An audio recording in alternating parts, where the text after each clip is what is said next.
Do you trust him? I don't figure he's gonna try to cross us. She thought she'd found her forever. Instead, she found her worst nightmare. Ali MacGraw was living every woman's dream, married to Hollywood's biggest heartthrob, Steve McQueen. But behind the mansion doors, something sinister was brewing. That I spend time with. Yeah. That if I say that, he's going to leave me. Oh. For decades, she stayed silent. Now, at 85, Ali is exposing the horrifying truth that will make your blood run cold. What Steve did to her was unforgivable. The abuse, the control, the secrets that nearly destroyed her. You won't believe what she went through. Ali MacGraw was once one of Hollywood's most beloved stars, a young actress whose face became synonymous with romance and innocence in the early 1970s.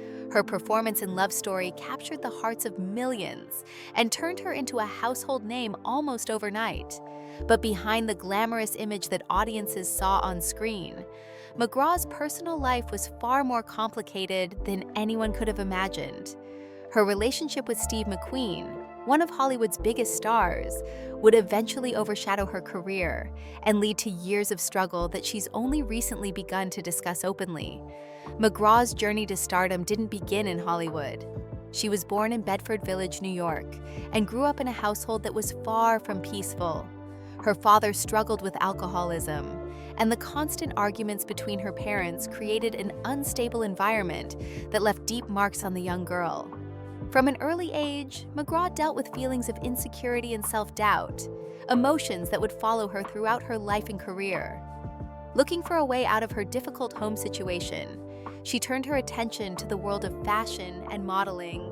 Her break into the modeling industry came through Diana Vreeland, the legendary fashion editor who recognized something special in MacGraw. Under Vreeland's guidance, she began working as a model and quickly made a name for herself in the fashion world. This success opened unexpected doors, and by the late 1960s, MacGraw found herself transitioning from magazine pages to movie screens. Her first significant film role came in 1969 with Goodbye Columbus, a romantic comedy that resonated with audiences and critics alike. The film was a commercial success, and MacGraw's natural screen presence caught the attention of Hollywood executives who were eager to work with fresh talent. During this period of professional growth, MacGraw met Robert Evans, a powerful figure in the film industry who was serving as head of production at Paramount Pictures. Evans was known for his sharp eye for talent and his ability to spot projects that would become cultural phenomena. When he met MacGraw, he immediately saw potential in her that went beyond her work in Goodbye Columbus.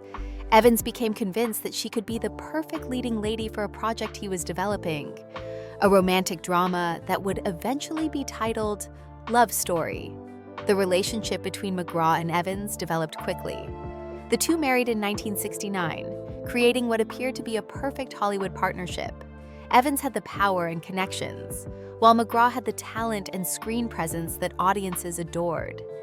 In 1971, the couple welcomed their son Joshua, adding to what seemed like an ideal life. MacGraw was building a family while simultaneously reaching new heights in her career, a balance that many actors struggle to achieve. Love Story was released in 1970 and became an immediate cultural sensation. The film told the tragic story of two young lovers from different social backgrounds, with MacGraw playing Jenny, a working-class student who falls in love with a wealthy Harvard student played by Ryan O'Neal. The movie's famous tagline, "Love means never having to say you're sorry," became part of popular culture and is still recognized today. Audiences connected deeply with the emotional story, and the film earned more than $100 million at the global box office, an enormous sum for that era. MacGraw's performance was widely praised, and she received nominations for major awards. Almost overnight, she had become one of the most sought-after actresses in Hollywood, with studios eager to cast her in their next big projects. For a brief moment, everything in MacGraw's life seemed to be falling perfectly into place. She had a successful marriage to one of Hollywood's most influential producers, a young son, and a thriving career that showed no signs of slowing down.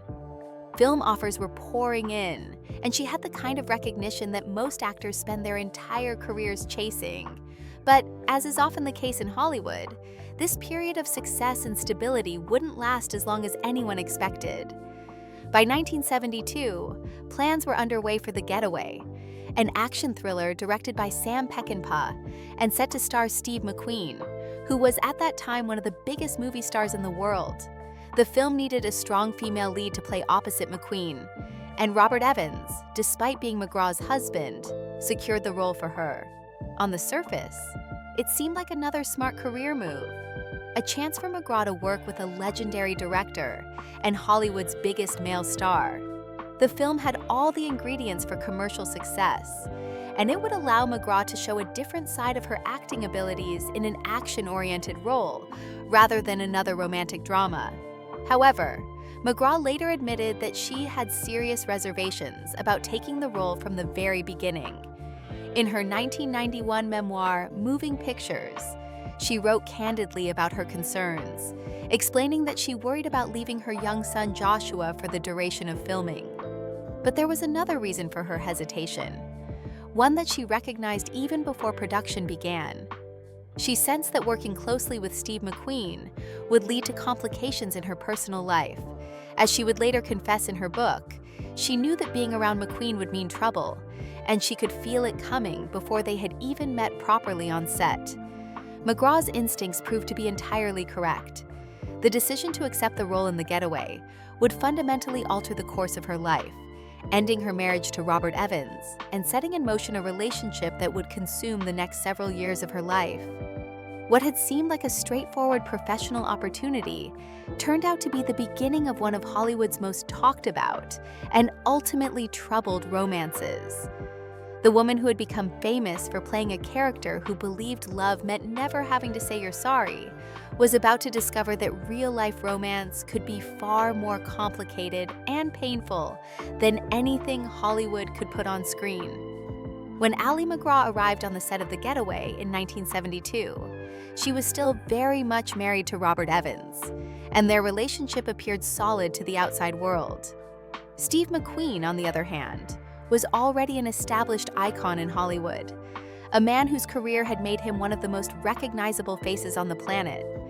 At 42 years old, McQueen was 12 years MacGraw's senior and carried with him a reputation that went far beyond his acting abilities. He had become known as the King of Cool, a title that perfectly captured his unique screen presence and the effortless charisma he brought to every role he played. McQueen's path to stardom had been anything but easy. His childhood was marked by abandonment and instability, experiences that shaped him into the complex and often troubled man he would become. His father left when he was young, and his mother sent him away to live with relatives, leaving him with deep emotional scars and trust issues that would persist throughout his life. Despite these difficult beginnings, or perhaps because of them, McQueen developed a tough exterior and a rebellious streak that translated perfectly to the screen. He became Hollywood's ultimate anti-hero, playing characters who operated outside society's rules and expectations. His roles in films like Bullet, The Great Escape, and The Magnificent Seven had cemented his status as a major star, and audiences around the world were captivated by his combination of danger, masculinity, and vulnerability. Beyond his acting career, McQueen was genuinely passionate about motorcycles and racing, interests that weren't just publicity stunts, but real parts of his identity. He performed many of his own stunts and was known throughout Hollywood as someone who lived on the edge both on-screen and off. This authenticity made him even more appealing to audiences who saw him as the real deal, not just another actor playing a tough guy, but someone who actually embodied those qualities in his daily life. For MacGraw, McQueen's presence was overwhelming from the moment they began working together. She would later describe the chemistry between them as chemical, a force that seemed to operate beyond conscious control. According to her recollections, when McQueen walked into a room, everyone would turn to look at him regardless of their age or gender.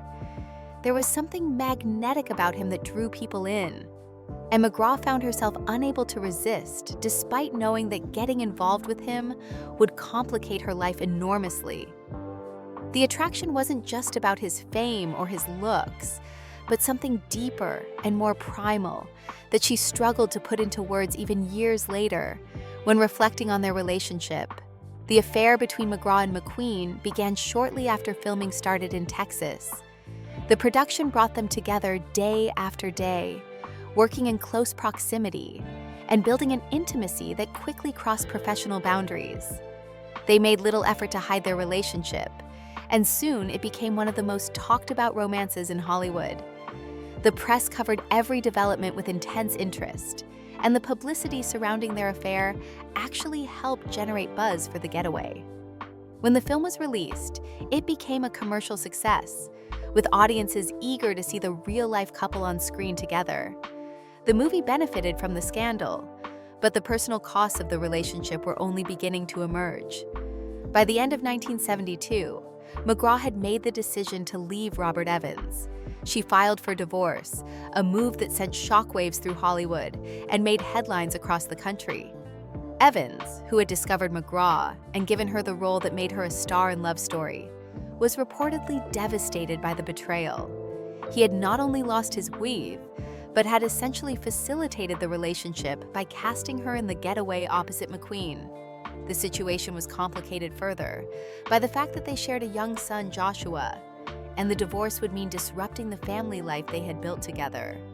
The breakup became such a significant moment in Hollywood history that it was later dramatized in The Offer, a television series about Evans and the making of The Godfather, showing how the personal drama unfolded alongside his professional achievements. In July 1973, MacGraw and McQueen got married in a ceremony that captured public attention around the world. On the surface, their union had all the elements of a Hollywood fairy tale. Two beautiful, successful actors at the peak of their careers, coming together in what seemed like a perfect match.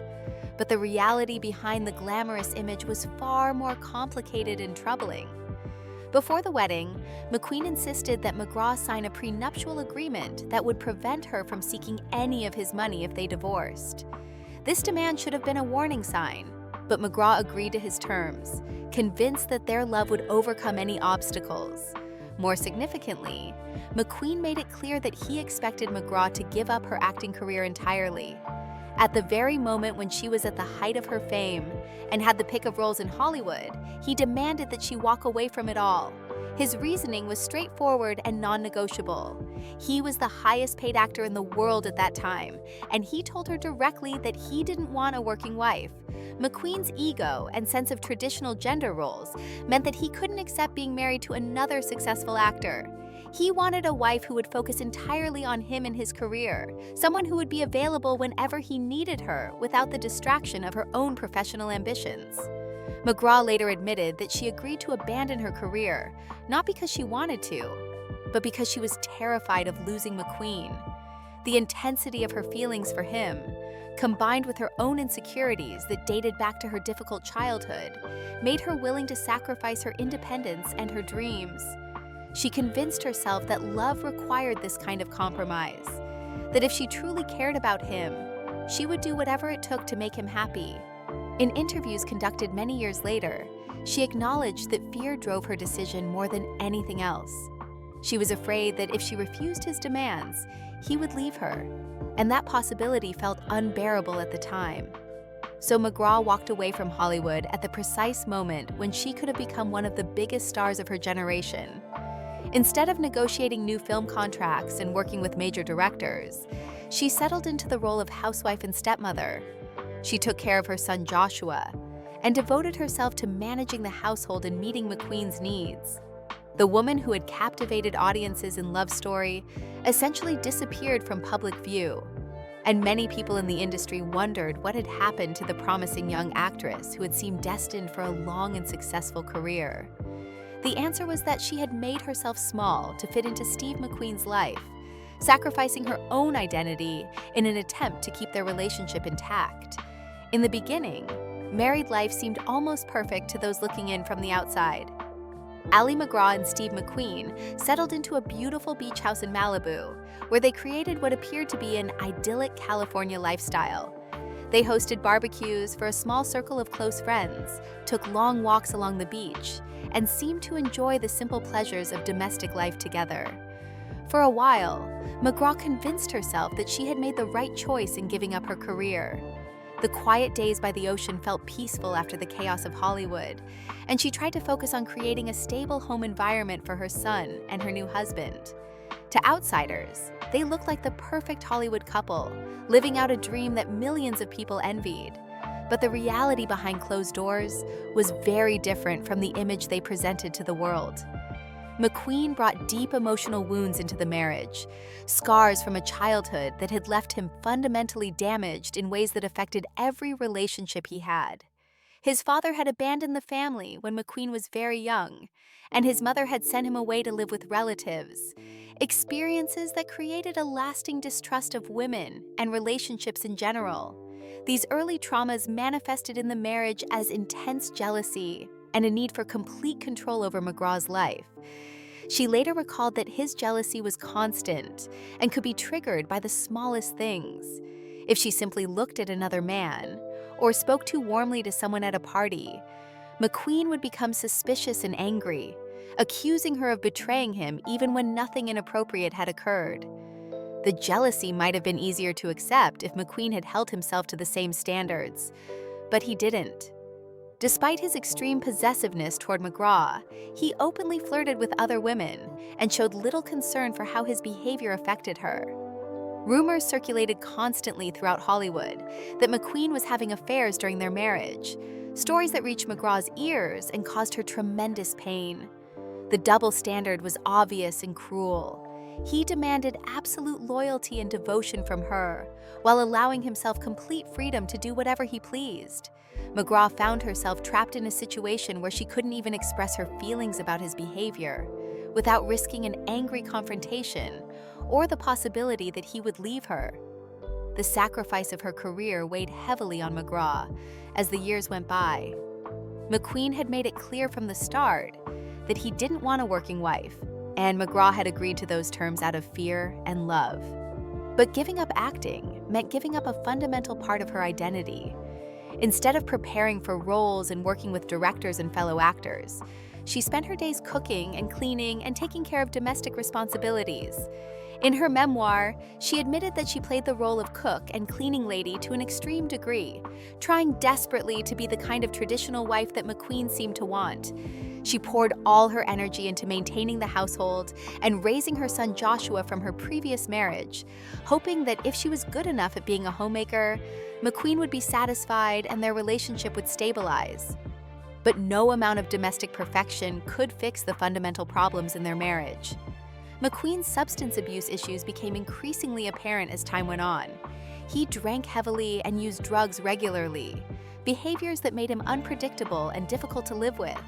His moods would swing wildly, and MacGraw never knew what version of him she would encounter from one day to the next. The isolation of their life in Malibu, which had initially seemed peaceful, began to feel suffocating. MacGraw had given up her friends and colleagues in the film industry, and the small social circle they maintained was largely made up of McQueen's friends, who were loyal to him first and foremost. As McQueen's drinking and drug use escalated, MacGraw found herself falling into similar patterns. She began drinking more heavily herself, using alcohol as a way to cope with the loneliness and disappointment that had become constant features of her life. What had started as a romance full of passion and intensity had slowly transformed into a relationship defined by suspicion, anger, and resentment that neither of them could openly acknowledge. MacGraw later reflected that she lived in constant fear of being abandoned, a fear that kept her from speaking her mind or standing up for herself. She believed that if she ever truly expressed what she was feeling or challenged McQueen's behavior, he would leave her, and that possibility terrified her more than the misery of staying silent. The home that had once been their sanctuary became a place filled with tension and uncomfortable silences. Days would go by without meaningful conversation between them. MacGraw felt increasingly trapped, unable to return to the career she had abandoned, and unable to fix the marriage that was clearly falling apart. She had sacrificed everything for a relationship that was making both of them miserable, But she couldn't see a way out that didn't involve losing everything she had built her life around for the past several years. By 1976, the situation had become unbearable. McQueen was still Hollywood's tough guy on movie posters and magazine covers, the man who represented freedom and rebellion to millions of fans around the world. People saw him in films like Bullitt, roaring through the streets of San Francisco in a Mustang, or in The Great Escape, jumping a motorcycle over barbed wire fences, and they imagined him as invincible. But at home, he was a man consumed by his demons. His addictions had a firm grip on him, and he would frequently disappear for hours or entire nights, engaging in behavior that he refused to discuss when he returned. When he did come home, he was often volatile, withdrawn, or intensely suspicious of MacGraw's activities while he had been gone. The rumors about McQueen's infidelities became harder and harder for MacGraw to ignore. Stories circulated constantly about his involvement with other women, whispers that spread through Hollywood social circles and eventually reached her directly. At first, she tried to convince herself that the stories weren't true, that people were just spreading gossip because they were jealous or wanted to create drama. She clung to her memories of the early days of their relationship, when the chemistry between them had felt so powerful and real. She kept hoping that the man she had fallen in love with was still there somewhere, buried beneath the anger and the substance abuse and the controlling behavior. But eventually, the evidence became impossible to deny. Too many people were telling similar stories, and McQueen made little effort to hide his actions. The humiliation of knowing that her husband was openly seeing other women while simultaneously demanding absolute loyalty from her was crushing. MacGraw's self-esteem, which had never been particularly strong due to her difficult childhood, crumbled under the weight of the betrayal. Feeling desperate and unwanted, she later admitted that she too began seeking comfort and companionship outside their marriage. What had once been a passionate union built on intense attraction had devolved into a cycle of mutual betrayal and bitterness, with each hurt cutting deeper than the last and leaving scars that would never fully heal. By 1977, MacGraw had reached her breaking point. She told McQueen that she wanted to return to acting, that she needed to reclaim the career she had given up at the height of her fame. The confession wasn't just about wanting to work again, but represented something much deeper. It was a declaration that she still existed as an individual, that she had value beyond being Steve McQueen's wife. After years of making herself small and suppressing her own ambitions and desires, she was finally ready to speak up for herself and acknowledge that the sacrifice hadn't been worth it. McQueen's response to her announcement was cold and immediate. According to biographer Mark Elliott, who researched McQueen's life extensively, the actor told MacGraw directly that if she wanted to return to acting, they would be filing for divorce. There was no discussion, no attempt at compromise, and no consideration of her feelings or needs. His ultimatum made it brutally clear that her role in his life had always been conditional on her complete submission to his demands. The words shattered whatever small hope MacGraw might have still been holding on to that their marriage could somehow be saved. Despite the finality of his statement, MacGraw moved forward with her decision. She accepted a role in Convoy, another film directed by Sam Peckinpah, the same director who had helmed The Getaway where her relationship with McQueen had begun. The decision to work with Peckinpah again felt like coming full circle, though in a way she could never have anticipated when she first met McQueen on that earlier film set. Taking the role meant accepting that her marriage was truly over, but it also meant reclaiming a part of herself that she had lost. They attempted briefly to reconcile, making half-hearted efforts to patch up their relationship, but the trust between them had completely evaporated. Too much damage had been done, too many betrayals had occurred, and neither of them could forget the years of pain they had inflicted on each other. In 1978, after 5 years of a marriage that had been defined as much by control and jealousy as it had been by passion, their divorce was finalized. MacGraw was finally free, but the experience had left her deeply wounded and struggling with addiction issues that would take years to address. Only 2 years after their divorce, in 1980, tragedy struck when Steve McQueen died at the age of 50. He had been diagnosed with pleural mesothelioma, a rare and aggressive form of cancer caused by exposure to asbestos. The diagnosis shocked the film industry and devastated those who knew him well. For MacGraw, the grief was incredibly complicated. Despite all the anger, all the betrayals, and all the pain that had characterized their relationship, she had loved him deeply and genuinely. His death meant that there would never be a chance for healing or closure, never an opportunity for them to make peace with what had happened between them. Looking back decades later, she said simply, "I wish we had both grown old sober." It was a heartbreaking acknowledgement of the life they could never have together, a dream that had been lost forever to addiction, pride, and an untimely death that came far too soon. When Steve McQueen died in November 1980, Ali MacGraw was only 41 years old. Though their marriage had already ended 2 years earlier, his death shook her profoundly. She described herself later as a widow of sorts, even though they were no longer legally married when he passed away. For years during their relationship, MacGraw had lived with a constant fear of abandonment, terrified that McQueen would leave her if she didn't meet his expectations, or if she somehow disappointed him.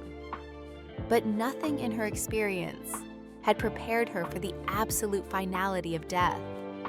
Despite the bitterness of their breakup and all the pain they had caused each other, she admitted that she had loved him deeply, and with a sincerity that never fully disappeared even after everything fell apart. His loss left an emptiness in her life that haunted her for years afterward, a grief complicated by regret and unanswered questions about what might have been if circumstances had been different. The pain of losing McQueen, combined with the unresolved trauma from their years together, pushed MacGraw deeper into her dependence on alcohol. Drinking had started as a way to cope with the loneliness and control during her marriage. But after his death, it became an even more serious problem. She was using alcohol to numb the complicated emotions she felt about McQueen, about her failed marriage to Robert Evans before him, and about the career she had abandoned at its peak. The substance that had once provided temporary relief had become a trap that was slowly destroying her life. Professionally, MacGraw tried to move forward and rebuild the career she had given up for McQueen. She took on new projects, hoping to recapture some of the success she had enjoyed in the early 1970s. In 1978, she appeared in Convoy, the Sam Peckinpah film that had been part of her decision to finally leave McQueen. Later, in 1984, she joined the cast of Dynasty, the popular primetime soap opera, for a 14-episode arc that brought her back into the public eye. Dynasty was one of the biggest shows on television at the time, and joining the cast seemed like it could be a smart career move that would remind audiences of her talent and screen presence. But the Hollywood landscape had changed dramatically since her love story days. The industry had moved on to new stars and different types of stories, and MacGraw found herself struggling to find her place in this new environment. She was often typecast, or simply overlooked for roles that might have showcased her abilities. Studios and casting directors seemed to see her primarily as the actress from Love Story, unable or unwilling to imagine her in different types of roles. More importantly, MacGraw herself no longer had the energy or desire to fight for her position in an industry that had once celebrated her as its brightest new talent. The passion that had driven her early career had been depleted by years of personal struggle, and she found it increasingly difficult to care about auditions and film roles when her personal life felt so chaotic and unmanageable. By the early 1990s, MacGraw's personal struggles reached a critical breaking point. She realized that alcohol, which she had been using as a coping mechanism for years, had stopped being a comfort and had instead become a cage that was controlling her life. She was on a destructive path that would only lead to more pain and potentially to an early death if she didn't make a change. Recognizing that she needed serious help, MacGraw made the difficult decision to enter treatment at the Betty Ford Center, the renowned facility that had helped countless people recover from addiction. There, she began the long and challenging process of recovery, confronting not only her dependence on alcohol, but also the deep emotional scars that had been left by her marriages, her lost career, and particularly by her years with Steve McQueen. The work she did at Betty Ford represented a genuine turning point in her life. For the first time in decades, MacGraw began to honestly examine the patterns that had brought her to such a low point. She looked at her childhood and how her father's alcoholism and her parents' constant fighting had shaped her self-esteem and her relationships with men. She examined her marriage to Robert Evans and how quickly she had been willing to leave him when someone more exciting came along.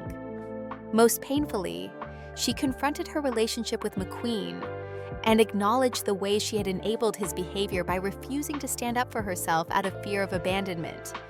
Recovery meant taking responsibility for her own choices, while also recognizing that she had been caught in dynamics that were deeply unhealthy and damaging. In 1991, MacGraw published her memoir titled Moving Pictures. The autobiography was remarkably honest and unflinching in its examination of her life. She wrote candidly about her painful childhood, her tumultuous relationships with both Evans and McQueen, and the enormous cost that fame had extracted from her personal happiness. She didn't try to present herself as merely a victim of circumstances or of the men in her life. Instead, she took ownership of her decisions while also acknowledging the patterns of control and manipulation that had characterized her marriage to McQueen. The book resonated deeply with readers who saw in her story reflections of their own battles with love, loss, addiction, and the difficulty of maintaining one's identity in relationships that demand constant sacrifice. Moving Pictures became a bestseller, connecting with an audience that appreciated MacGraw's willingness to be vulnerable and honest about her struggles. Many readers, particularly women, related to her experiences of losing herself in a relationship and sacrificing her own dreams to please a partner. The book's success showed that MacGraw's story had meaning beyond Hollywood gossip. It was a universal tale about the challenges of self-worth, the dangers of codependency, and the possibility of recovery and growth even after devastating losses. By 1994, MacGraw made another significant decision that would shape the rest of her life. She left Hollywood altogether, moving to Santa Fe, New Mexico. The move represented a complete break from the entertainment industry and the life she had known for decades. In Santa Fe, far from the pressures and memories of Los Angeles, MacGraw began to build an entirely new existence. She traded film sets and movie premieres for quiet days filled with painting, gardening, and spiritual practice. The pace of life in New Mexico was slower and more contemplative, giving her the space she needed to truly heal from the trauma of her past. In Santa Fe, MacGraw discovered interests and passions that had nothing to do with acting or fame. She devoted herself to wellness practices, particularly yoga and meditation, which she practiced daily. These disciplines helped her develop a sense of inner peace and centeredness that had been completely absent during her years in Hollywood. She cultivated a garden, finding satisfaction in the simple act of growing things and watching them flourish with proper care and attention. She surrounded herself with animals, which provided companionship without the complications that had marked her human relationships. After years of chaos, noise, and constant drama, MacGraw learned that genuine healing required solitude and stillness, a quiet environment where she could finally hear her own thoughts and understand her own needs. The commitment to sobriety that MacGraw made in the early 1990s has now lasted for more than 30 years, a milestone she once believed would be impossible to achieve. She has spoken in interviews about how her approach to life has fundamentally changed through recovery. She explained that she used to spend enormous amounts of energy rewriting the past in her mind, imagining how things could have been different, or fantasizing about the future and what might still be possible. But through her recovery work and spiritual practice, she learned to focus on the present moment and to live fully in whatever circumstances she finds herself. She has described feeling very blessed despite all the hardships she has endured, a perspective that reflects genuine gratitude and acceptance. MacGraw made a conscious decision never to remarry after her divorce from McQueen. Instead of seeking another romantic relationship, she chose to focus on self-discovery and building a life that wasn't defined by a partner. This decision represented a fundamental shift from her earlier patterns, when she had moved quickly from one relationship to another and had been willing to sacrifice nearly everything to maintain those connections. Her enduring friendships became her primary source of emotional support and connection. One particularly meaningful reconnection was with Ryan O'Neal, her love story co-star. In 2016, the two reunited on stage for a touring production of Love Letters, a two-person play that showcased their natural chemistry. Audiences who came to see them were reminded of the magic that had made them household names more than 4 decades earlier. For MacGraw, working with O'Neal again was simply a reminder that some bonds endure even as everything else in life changes. MacGraw also redirected her creative energy into new ventures that aligned with her values. She partnered with Ebu, a fashion collective that collaborates with female artisans from around the world. Through this work, she helped develop clothing lines that celebrate traditional craftsmanship, while also empowering women economically. For someone who had once given up her entire career to fit into someone else's vision of what her life should be, this work represented an opportunity to define her own path based on independence rather than sacrifice. The fashion work allowed her to be creative and engage with the world, while also supporting causes she believed in, creating a sense of purpose that had been missing during her years in Malibu, trying to be the perfect housewife for Steve McQueen. Even now at 85 years old, MacGraw continues to speak candidly about her past when asked.